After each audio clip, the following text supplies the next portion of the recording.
gang, welcome back to All the Math. That's all the math you need for computer science.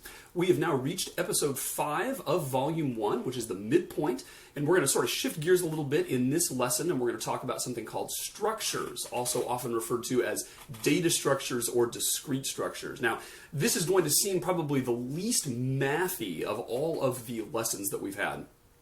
And that's because it has the least to do with numbers. As I mentioned in the intro, a lot of people associate math with numbers, which certainly is understandable, but mathematics goes beyond numbers and talks about any sort of mathematical object that has certain precise properties that we can reason about and figure out the implications of those properties, and the discrete structures that we're going to talk about certainly satisfy that criteria. Now, a structure is essentially a way of linking a bunch of data together. You can think of it as an organizational principle. We've got a bunch of little data points, a bunch of different files, a bunch of different bits of information, and we want to be able to stitch those together and relate them to each other in different ways. And that mechanism for doing so is called a structure. And we're going to begin by talking about really the most basic and the most general type of structure that there is, which is something called a graph. A graph, sometimes also called a network, is essentially a way where we can say we've got a bunch of different elements, a bunch of different vertices, as we're going to call them, and each one of those vertices can be related to any of the others in an arbitrary way. And it turns out that almost all of the other data structures that you can learn about, and we'll talk about several, are really special cases of a graph. They're simply instances of a graph where special rules apply. All right? So a picture's worth 1,000 words, and if I were to draw a graph, I might draw it like this. A lot of the diagrams that we draw are going to have little circles and arrows. Some of the arrows will have arrowheads and some will not, as we'll see. So let me draw a little first graph that looks like this. That's an example of a graph. And we're going to have a lot of terms that we learn about in this lesson. Let me give you the first couple right here. One is called a node, also referred to as a vertex, and you will hear me use both those terms. And another is a link, also sometimes referred to as an edge. And a node is simply one of these circles, and a link or an edge is simply one of the lines between the circles. And what we're indicating with a graph is that each one of the circles represents some item, some element, some object, and the presence or absence of an edge connecting two of them represents the presence or absence of some communication or some connective tissue between the two, right? Graphs are ubiquitous. We can think of a number of examples. Let me give you several. One is you can think of the internet as a graph. The internet, the set of all the computers that are interconnected on our planet, on our global network, consisting of all the individual computers, machines, workstations, including all of the routers and gateways and wires, fiber optic cables, communication paths through satellites, everything else that connects them, right? That's a graph where each vertex is a computer that wants to communicate, and each edge represents some communication path that enables those two computers directly to communicate.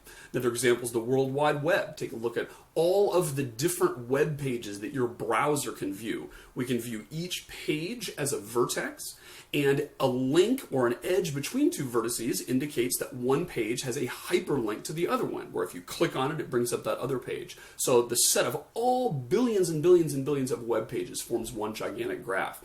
Another example is something like MapQuest or Google Maps, even inside your GPS, is essentially nothing more than a large graph where each vertex represents a location, perhaps the intersection between two different streets, or perhaps a landmark. And an edge between two vertices indicates that there is some way to travel from one to the other. And so when you punch into your GPS an address, or when you go to MapQuest and type in a couple addresses and say, find the path that's the best from point A to point B, it's essentially looking through that gigantic graph, which is performing a bunch of algorithms in order to find the best or shortest path, or maybe there's some other criteria like that would take the least amount of gas or that avoids highways or whatever, from one point to another through all the interconnections in that graph. Yet another example is something like a social network, right? You think of Facebook or many of the other social networks that are becoming extremely popular. Think of each vertex as a user or a Facebook person, and think of the presence of an edge between them as a friendship, right? And so we're going to be able to indicate who is friends with who by virtue of the fact that certain of those edges or certain of those vertices rather, have edges between them and certain ones don't. Even a more basic example, this goes all the way back to Aristotle, the field of human knowledge is conceived to be a graph. In fact, there are a lot of cognitive psychologists that have looked into this and have sort of said, we can really model human memory as a gigantic graph, where every single thing that you know about is a vertex, and the presence of an edge between two vertices means you have some association there, right? So we've undoubtedly all had instances where we've sort of sat beneath a tree and thought about this and that leads us to think of something else, and that reminds us of something else, and that makes us remember that we have to do something, right? So there's all kinds of connections between our ideas, and so you can view the entire collection of knowledge that you have in your mind as essentially a set of ideas or concepts which have properties and which have connections to the other concepts. Cognitive scientists call that a semantic network, and they would say that each person has an unbelievably, mind-bogglingly large and complex semantic network which join all of their different ideas together. So those are all examples, and there are dozens and dozens and dozens of others. And basically, this idea has such traction because it's conceived that basically what is the world? What is existence besides a bunch of stuff? And each one of those things is connected to some other things, right? So we're going to learn about a lot of that in this lesson, including a number of different properties and a number of different, as I mentioned, terms that describe different attributes that a graph can have. So let's look again at our diagram and look at a few more of these. So we learned our first two terms, which are vertex and edge. Let me give you a number of these other ones, right? So another term that's going to come up is we're going to talk about the property of adjacency. And that is whether or not two vertices are adjacent. And to be adjacent simply means that there is a direct connection between them. There is an edge. So let's actually label these so we can talk about it. Let's say this is vertex A, B, C, D, E, F, G, H, and I.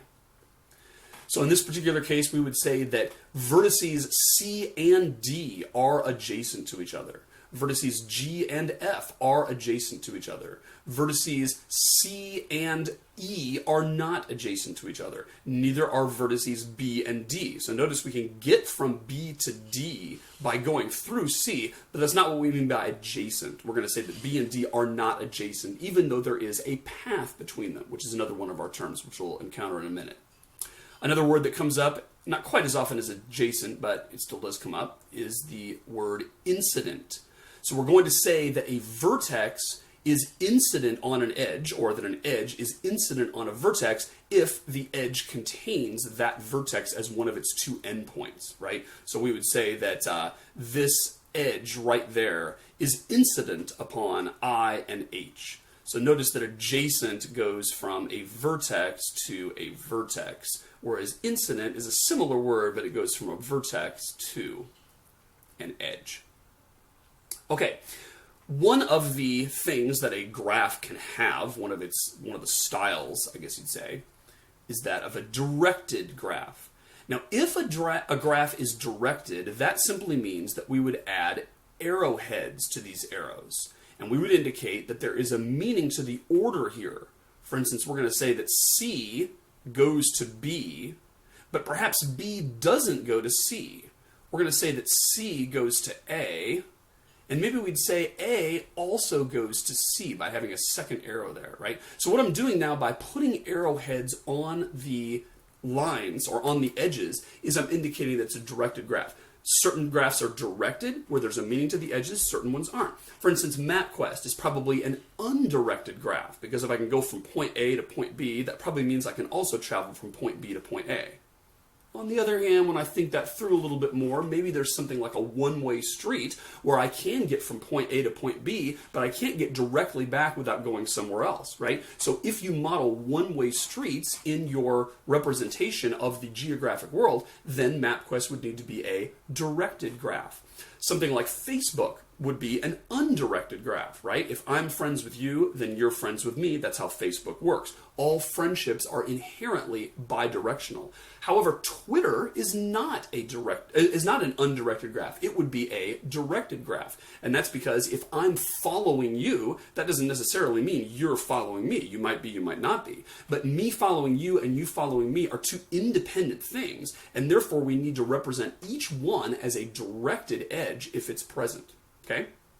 The internet is an undirected graph because two machines are going to be connected to each other, and if one can talk to the other can talk to it, right? It's inherently bidirectional. However, the World Wide Web is a directed graph, and that's because just because I have a page that has a link to some other page, that does not, of course, imply that that page has a link back to me, right? My homepage has a link to Amazon on it because I go to Amazon a lot, but that doesn't mean Amazon on their homepage has added a link back to Stephen's homepage, right? So obviously one link in one direction does not imply the reverse, and therefore it's going to be a directed graph. So that's another thing that some graphs have, some graphs don't. I'm going to erase these things that I just wrote just because I want to deal with undirected graphs for the time being. So you can kind of pretend that these arrowheads are gone. My eraser isn't super precise, but just kind of ignore the arrowheads for now, right? Okay, another thing that a graph might or might not have is that it might or might not be a weighted graph. And a weighted graph is one in which each edge has some numeric value on it. We might say that has the value 5. That has the value 7. That has also the value 7. That has the value 2. That has the value 8, etc. So in other words, not only is it meaningful that there is a link between A and B, but there's some quantitative measure we want to add to that link. You can think of lots of applications to that, right? MapQuest not only knows which locations are directly reachable from which other locations, but of course it also knows how far each one is from each one, right? Is it a mile away? Is it 10 miles away? Is it 0.1 miles away? It also perhaps knows what the speed limit is on that road that connects those two vertices, so it can end up computing the total amount of time it would take to pass them, etc. Facebook really is an unweighted graph. If I'm friends with you, you're friends with me, there isn't any number to put with that. Although they've added, I've noticed a feature recently where you can actually have best friends or, super friends, and therefore you can sort of say, the strength of friendship between these two nodes is different than the strength of friendship between these two nodes. These two people are tighter than these two people are. And really that's a form of making it a weighted graph because we would adorn each friendship perhaps with a number indicating the strength of a friendship. So lots of different applications of weighted graphs. Again, in this first lesson, we're not going to deal much with weighted graphs. We're going to deal more with unweighted graphs. So you can kind of ignore those numbers for the time being. All right. Another term we're going to use is the term connected. Now, there's two different ways we're going to use this. We're going to talk about a graph being connected, and we can also talk about two nodes or two vertices being connected. So let's talk about the first. If I say two vertices are connected, what I mean is that there is some path that goes from one to the other. So for instance, node B and D, which we referred to before. Those two vertices are not adjacent. There is no direct edge between them. However, they are connected because if I started with B, I could traverse, as it's called, this graph, going from node to connected node, and I could reach D because I could simply go from B through C to D. However, B and G are not connected because there is no path between them. So that's what we mean when we say two different vertices are or are not connected. We can also talk about a graph being connected, and a graph is connected if every single vertex is reachable from every other vertex. So this graph we have right here on the screen obviously is not connected. I've got different islands here, right? Because A, B, C, and D are all connected to each other, but there's no way to get from them to G and F, right? So if I wanted to make this a connected graph, I'd have to add perhaps an edge there, and then perhaps an edge there, and now suddenly, voila, it is a connected graph. Interesting thought experiment to kind of think about which graphs you know are connected and which ones are not. For instance, the Facebook friendship graph, is that connected? Is it possible that I'm friends with someone else who's friends with someone else, etc., and can reach everyone else in the entire Facebook network? I think that largely that is true. Now, certainly when someone immediately creates a new Facebook account, instantaneously they are not connected to anybody else, right? But quickly it becomes the case that as soon as you're friends with somebody who's also friends with somebody else, that whole thing is probably going to be connected very quickly. That's still an open question though, right? Think about MapQuest. Is it possible that I can go everywhere from where I am now? I think that is a connected graph. I can reach any place, for instance, in the continental United States, without, running into an impasse, right? It may take me a long time, but I can get there from here, no matter where there is and no matter where here is.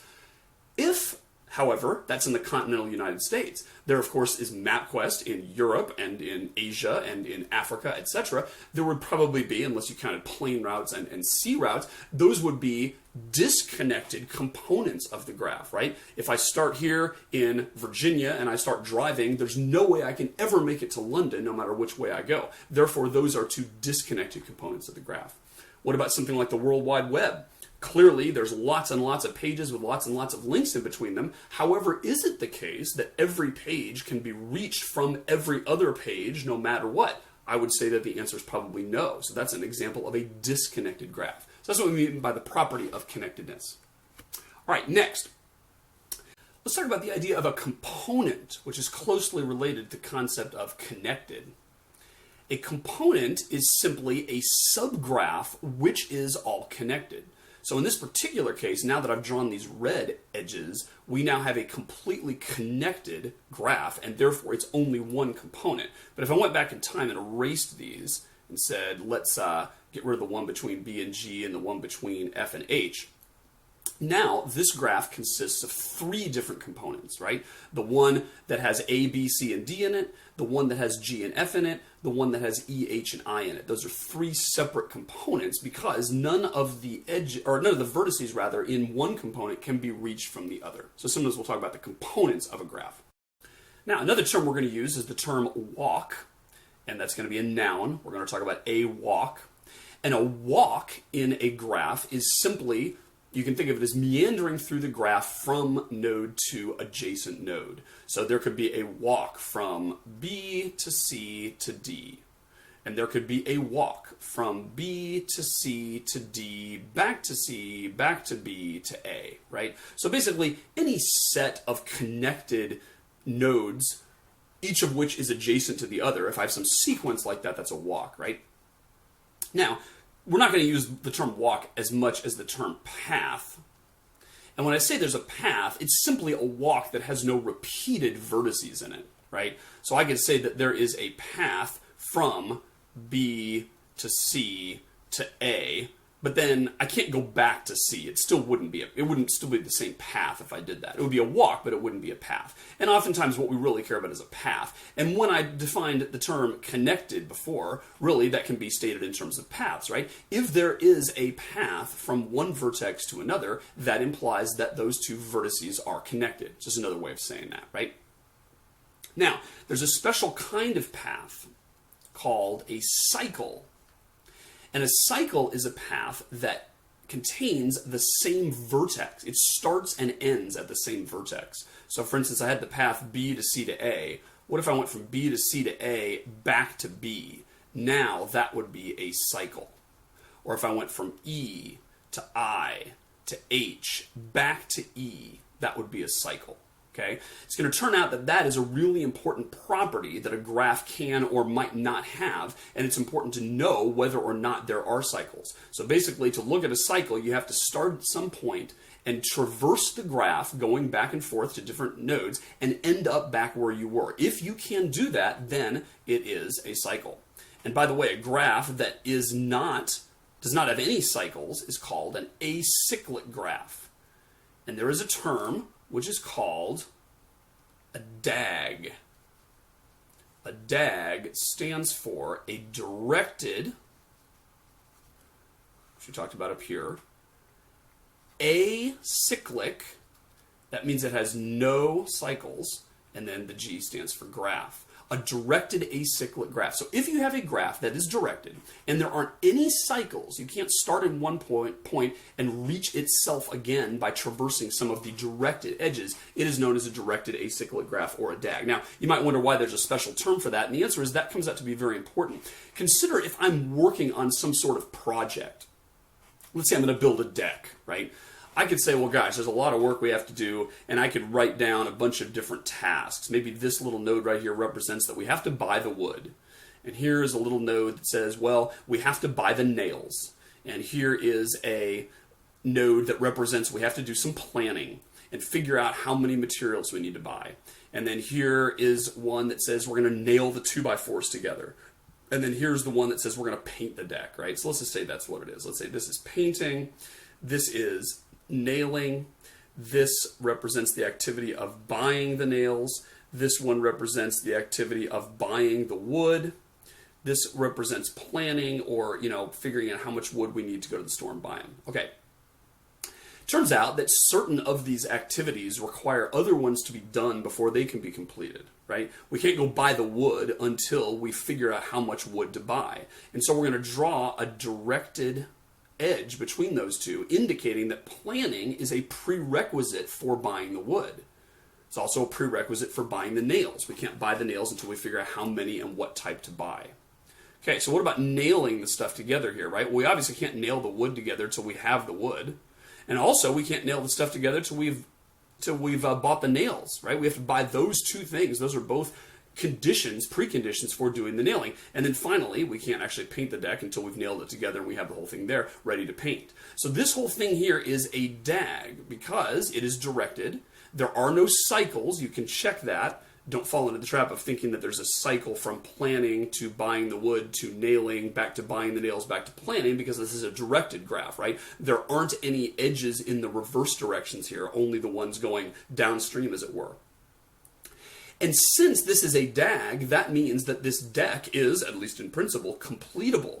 If there were a cycle, if we said, well, you can't buy the nails until you can't nail the 2x4s together until you buy the nails. Oh, but you can't buy the nails until you nail the 2x4s together. Suppose we had an edge like that.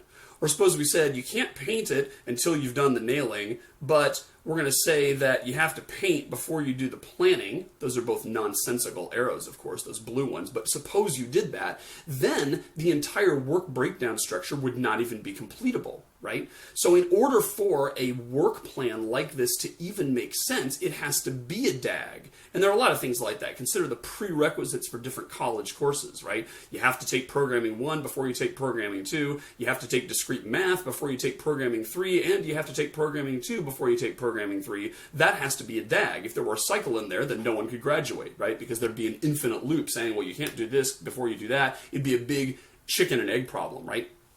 And that's why DAGs are important. There are a lot of different application areas where it comes up, and the DAG really is the thing that makes sense to use. All right, a couple other terms here. And let me kind of squeeze in these terms. Let me just put the term here, which is degree. We're going to talk about the degree of a vertex simply means how many edges are going out of it, right? So this vertex right here, C, has degree 3 because there are 3 different edges emerging from it. And the vertex F has degree 1 because there's only one edge coming out of it. There's also something that, we're not going to talk about this much in this class, but it's just kind of an interesting thing. Mathematicians and statisticians and people analyzing various networks talk about the degree sequence. And what that means is you find the degrees of every single vertex and you arrange those degrees in order. Okay? So, for instance, if you look at this one right here, it looks like C is the vertex in this graph with the highest degree, right? It's degree 3 because it's connected to 3 different things. Look like A is connected to 2, B is connected to 2, E, I, and H are each connected to 2. So it looks like we've got A and B and E and I and H all as degree 2. And then we've got D, G, and F, which are connected to 1 each. So 1, 1, 1. So if I look at this as a sequence of numbers, this is called the degree sequence of the graph. Now you might wonder why that's a big deal. And it's not in certain applications, but in others it's very important because it can tell us something about the nature of the graph. Consider this. If you looked at Facebook for a second and looked at its giant friendship graph, what do you think the degree sequence would look like? At first blush, you might say, well, probably everyone has about, 100 friends or something. And so, if I made the degree sequence, it would look flat like that. Not so. And if you think it through a little bit more, you'll probably realize, wow, there's some people who are really heavy Facebook users and or don't defriend people when they don't know them anymore, and or tend to friend a lot of people, and or are really popular and therefore legitimately know a lot of people. There's a lot of different reasons that some people might have a lot of friends, which essentially in graph terms means that they are a vertex with a lot of edges, right? They're a node with a lot of outgoing links. And then there's a lot of other people who don't have as many links. Turns out that a lot of social networks exhibit this property where there are a few people who have a ton of connections, and there are a lot of people that have relatively few. And what they'll do is they'll call those super popular or super connected people hubs. That's a special name people talk about for a vertex that has a lot of outgoing edges, or similar, equivalently stated, a vertex that has a high degree.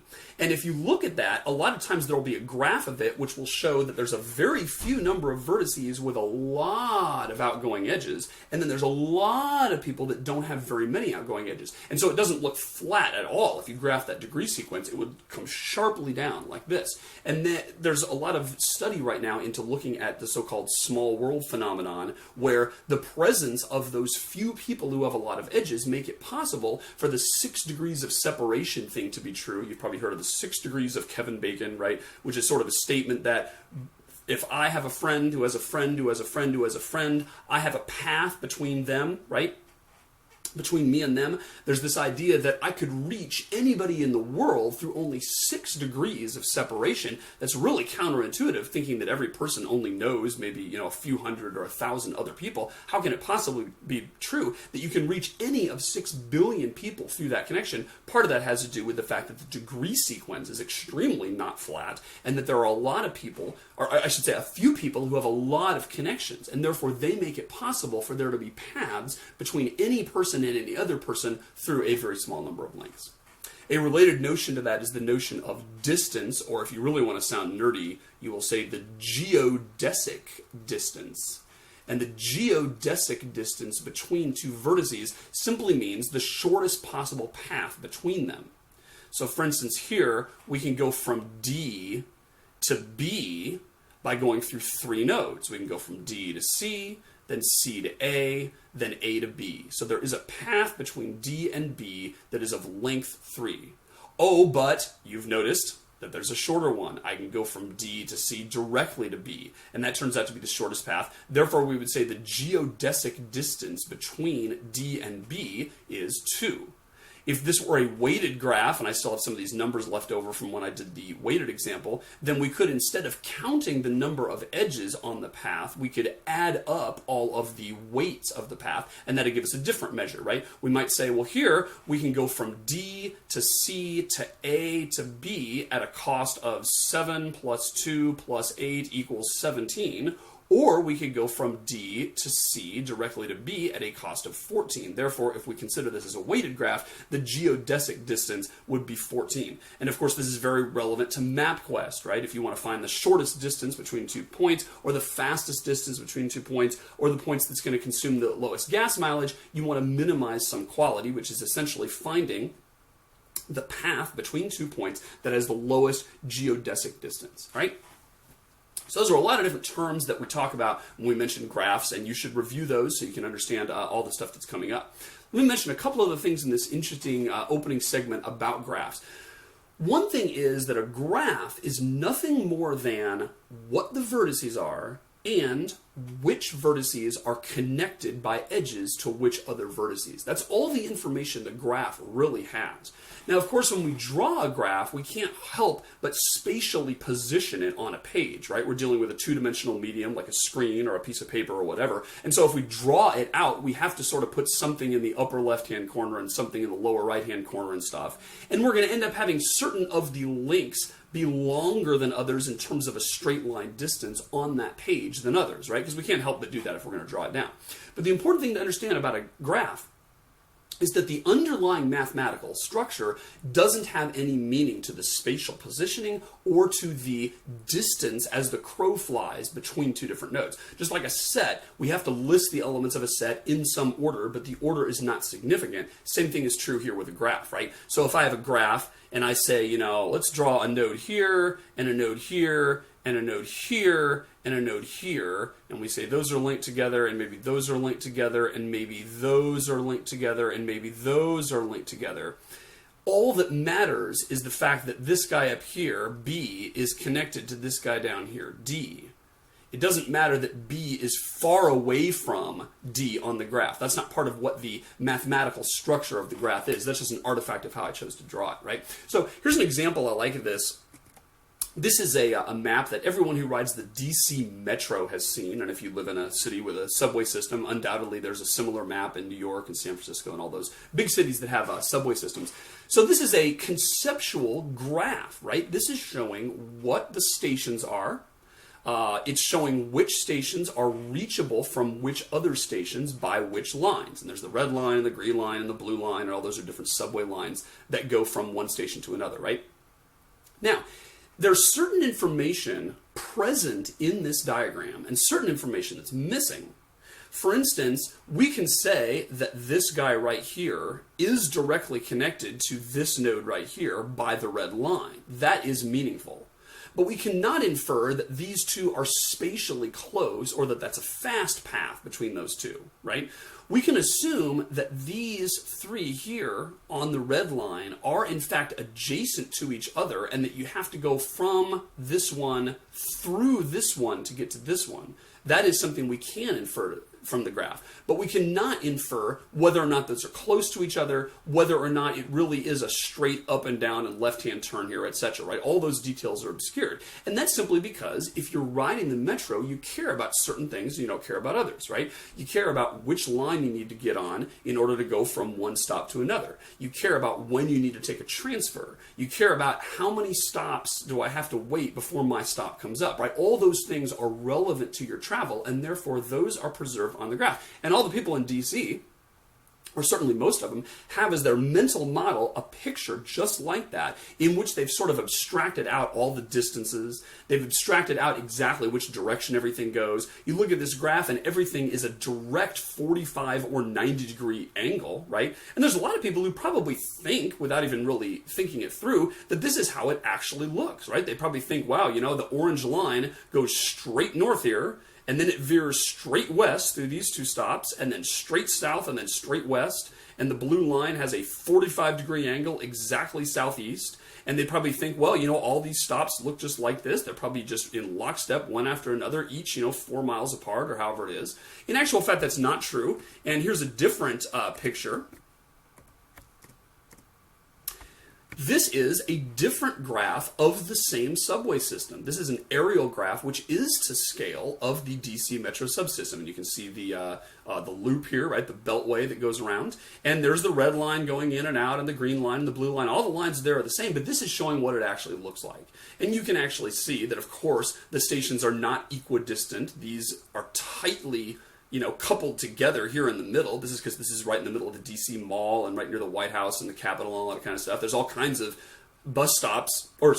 metro stops in very close proximity to each other. As you venture out of the suburbs, there's huge distances, right? There's a lot of distance between that one and that one. There's a lot between that one and that one.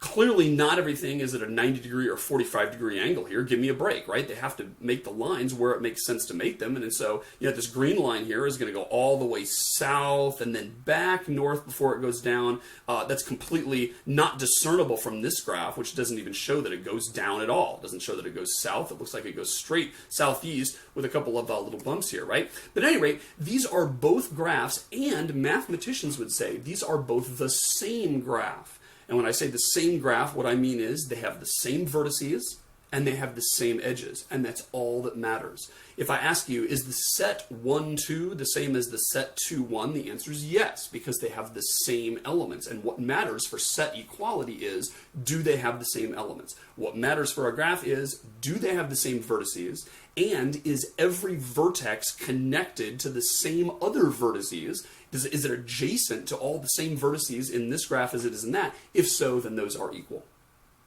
Good.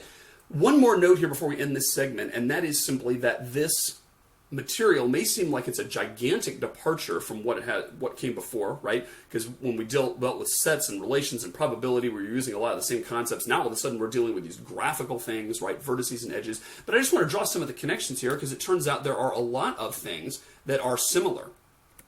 In fact, let me just point out to you that when mathematicians describe a graph, let's say they have a graph and they call it G, they can give it a letter, right? That is described as an ordered pair. So there's one thing we've seen before, the notion of an ordered pair. And that is the vertices and the edges. And again, when I say that's what the graph is, what I mean is that the spatial information about how you might draw it on a page, with which arrows are long and which ones are not, and which circles are in the upper left-hand corner versus the middle, none of that is significant as to what the graph is. The graph fundamentally is simply an ordered pair of two things, the vertices and the edges.